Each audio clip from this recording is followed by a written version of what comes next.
भारत के वो हथियार जिससे पड़ोसियों को नींद नहीं आती। दोस्तों, बड़े बुजुर्ग कह गए हैं, अहिंसा का रास्ता ही सबसे सही होता है। पर तब क्या, जब सामने वाला उंगली पर उंगली करता रहे, तब तो एक बार मारकर यह देखना पड़ता है कि उंगली करोगे तो हाथ पर ही खाओगे। और आजकल जो बार बार उंगली करने पर भी कुछ नहीं बोलता, उसे कमजोर मान लिया जाता है। बहुत लोगों का मानना है कि भारत चीन और पाकिस्तान का सामना एक साथ नहीं कर सकता, क्योंकि दोनों ही पड़ोसी बार बार भारत की सीमा क्षेत्र के अंदर आकर भारत को उंगली कर रहे हैं। पर भारत को एक समझदार व्यक्ति का नेतृत्व मिला हुआ है, जो कि जानता है कि युद्ध सिर्फ आखिरी विकल्प होना चाहिए। पर दोनों पड़ोसी ठहरे पड़ोसी बोलते रहते हैं और उंगली करते रहते हैं। इसलिए कभी कभी भारत उस उंगली करने वाले हाथ पर चटाक से मार भी देता है, जैसा कि सर्जिकल स्ट्राइक और गलवान घाटी का मिलिट्री एक्शन। पर कुछ ढीठ किस्म के लोग होते हैं जो बहुत जल्दी नहीं सुधरते। हमारे पड़ोसी उसी ढीठ किस्म के हैं, बाज ही नहीं आते हैं। पर भारत एक समझदार देश है जो जानता है कि युद्ध से सिर्फ तबाही आती है और कुछ नहीं। इसलिए भारत हर संभव प्रयास करता है कि बातों से मसला ठीक हो जाए। लेकिन भारत की इस समझदार नीतियों को लोग भारत की कमजोरी समझने लग जाते हैं। वो ये नहीं जानते, अगर भारत के लोगों का दिमाग ठनकाना तो भारत अच्छे अच्छों को ठनका देगा। भारत हमेशा से प्रगति पर ध्यान देने वाला देश है। भारत ने कभी विस्तारवादी सोच को नहीं अपनाया है, न ही सपोर्ट किया है। पर हर कोई तो अच्छा हो नहीं सकता, पर हर कोई तो अच्छा नहीं हो सकता है ना। और सारी प्रॉब्लम यही से शुरू होती है, जब एक देश दूसरे देश से बुरा बर्ताव शुरू करे, जब एक देश दूसरे देश की सीमा के अंदर घुसना चालू कर दे, या एक देश दूसरे देश को बर्बाद करने की सोचने लगे। और ये तीनों केस भारत के साथ हो रहे हैं। करने वाला कोई और नहीं बल्कि चीन और पाकिस्तान है। भारत हर संभव प्रयास करता है कि उसे सेना का प्रयोग ना करना पड़े।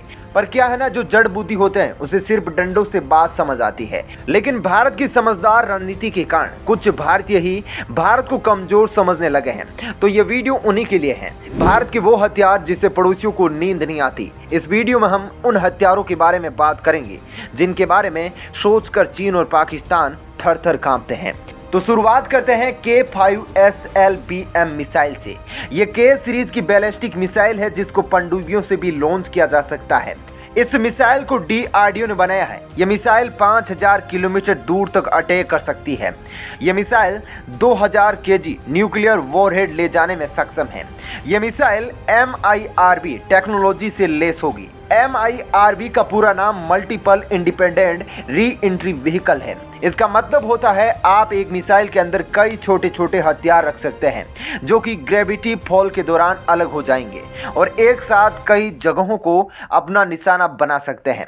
यह मिसाइल अभी डेवलपमेंट एंड टेस्टिंग की फेज में है। क्योंकि चीन ने अग्नि 5 के टेस्ट के समय काफ़ी बवाल किया था, तो इस बार भारतीय विदेश मंत्रालय पहले से ही तैयार हो गया है, ताकि चीन कुछ भी बोलता रहे पर भारत को टेस्ट करने से न रोक पाए।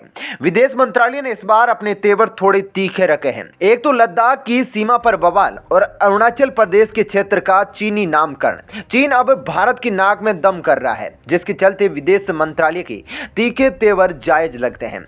अब भारत के दूसरे खतरनाक खुफिया हथियारों की बात करते हैं। उनका नाम है विंगमैन। ये एक अनमैन्ड ड्रोन है। ये स्टेल्थ टेक्नोलॉजी वाला ड्रोन पूरी तरह से भारतीय होगा, जिसके कारण से भारत इसे अपने मन मुताबिक बना सकता है। भारत को जब जरूरत होगी तब इन ड्रोन की लाइन लगा देगा। इसका प्रयोग किसी भी कार्गो की सुरक्षा, दुश्मनों की पोजीशन की जानकारी या फिर अटैक करने में कर सकते हैं। इस ड्रोन में लगभग 16 मिसाइलों को रख सकते हैं। स्टेल्थ टेक्नोलॉजी के कारण दुश्मनों को इस ड्रोन का पता भी नहीं चल सकता है। अब तीसरे खुफिया हथियार के बारे में बताते हैं। इस हथियार पर भारत सन 1985 से काम कर रहा है। भारत इस पर इतना ज़्यादा खुफिया तरीके से काम कर रहा है कि लोकसभा में पूछे गए सवालों पर सीधा जवाब नहीं दिया गया। इस हथियार का नाम है काली। काली का पूरा नाम किलो एम्पियर लीनियर इंजेक्शन होता है। ये एक तरह से EMP अटैक करता है। जैसे कि हम देखते हैं कि हर साइंस फिक्शन मूवी में हीरो EMP ब्लास्ट से दुश्मन की मशीन खराब कर देता है, वैसे ही काली भी इलेक्ट्रोमैग्नेटिक पल्स का प्रयोग करता है। बस अंतर यह है कि काली ब्लास्ट की जगह एक सीधी लाइन में अटैक करता है। यह लीनियर EMP अटैक दुश्मन के हथियार के सर्किट बोर्ड को तहस नहस कर देगा, जिसके चलते हमारे पड़ोसी देश इस हथियार से बहुत डरते सकते हैं। आजकल के कोई भी हथियार देखिए, उनमें इलेक्ट्रिक सर्किट बोर्ड का इस्तेमाल होता ही है। एक बार सर्किट बोर्ड खराब हो तो हथियार अपने आकाओं की कहां सुन पाएगा। फिर क्या, हथियार फुस तो दुश्मन भी फुस। इसके एक लीनियर EMP अटैक में 60 गीगावाट की पावर होती है। काली एक पल्स को 60 नैनोसेकंड के लिए भेजता है। 60 गीगावाट कितना ज़्यादा होता है, यह आप इस बात से अंदाज़ा लगा सकते हैं कि पूरा बिहार और झारखंड मिलकर एक महीने में 60 गीगावाट पावर का यूज नहीं कर पाते हैं। तो जितना पावर एक महीने में यूज नहीं कर पाते हैं, इतने लोग काली सिर्फ 60 नैनोसेकंड के लिए दुश्मन के हथियार को मारता है। जिस हथियार में इसकी पल्स पड़ती होगी उसकी हालत सोचो क्या होती होगी। जैसे कि आपको पहले भी बताया है कि इस हथियार पर भारत 1985 से काम कर रहा है, तो आपको यह जानकर बिल्कुल भी हैरानी नहीं होनी चाहिए कि भारत ने इसके कई वर्जन बनाए हैं। काली 1, काली 100, काली 200, काली 500, काली 1000 और काली 2000 इसके कुछ वर्जन हैं।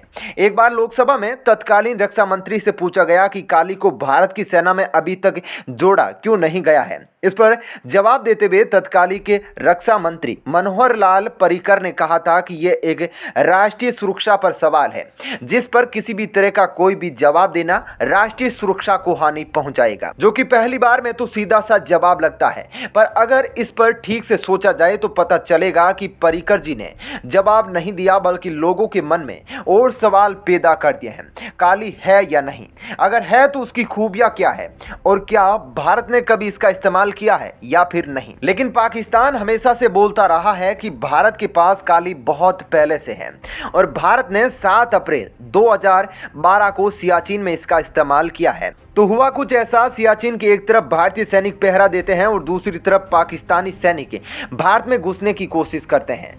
7 अप्रैल को अचानक से पाकिस्तान की तरफ से हिमस्खलन यानी कि आइस स्लाइडिंग हो गया, और हुआ ऐसा कि नीचे सारे बंकर बर्फ से ढक गए। बर्फ की चादर 1-2 फुट ऊंची नहीं बल्कि 80 फुट ऊंची थी। इसमें कुल 127 पाकिस्तानी सैनिक दबकर मर गए। भारत ने इसे प्राकृतिक आपदा बताया, वहीं पाकिस्तान ने इसे भारत के हथियार काली का टेस्ट बताया। अभी तक भारत ने कभी इस बात की जिम्मेदारी नहीं ली है। कई जगहों से यह बात सुनने में आती है कि इसे ऑपरेशन व्हाइट वॉश नाम दिया गया था, पर अब हर एक अफवाह को हवा देनी चाहिए। वैसे भारत ने अब काली के बारे में कुछ पेज दुनिया के सामने रख दिए हैं। दुनिया को इसके बारे में जानकर अचंभा हुआ और फिर डर लगना भी शुरू हो गया। अमेरिका में रोनाल्ड रेगन स्पेस लेजर का सपना देखा था, और भारत उस सपने की ओर कदम बढ़ा रहा है। यह देखकर सबके होश उड़ गए थे। उम्मीद है जो भारतवासी भारत को कमजोर समझते हैं, अब उन्हें समझ में आ रहा है कि भारत लड़ाई इसलिए नहीं लड़ रहा क्योंकि भारत एक शांति प्रिय देश है, पर अगर भारत अपनी औकात दिखाने पर आए तो पाकिस्तान और चीन को एक साथ पटक सकता है, वो भी बिना किसी देश की हेल्प के। उम्मीद करता हूं कि आपको यह वीडियो पसंद आया होगा। अगर आपको ऑपरेशन व्हाइट वॉश पर वीडियो देखना है तो हमारे साथ जुड़े रहे। तब तक के लिए गुड बाय।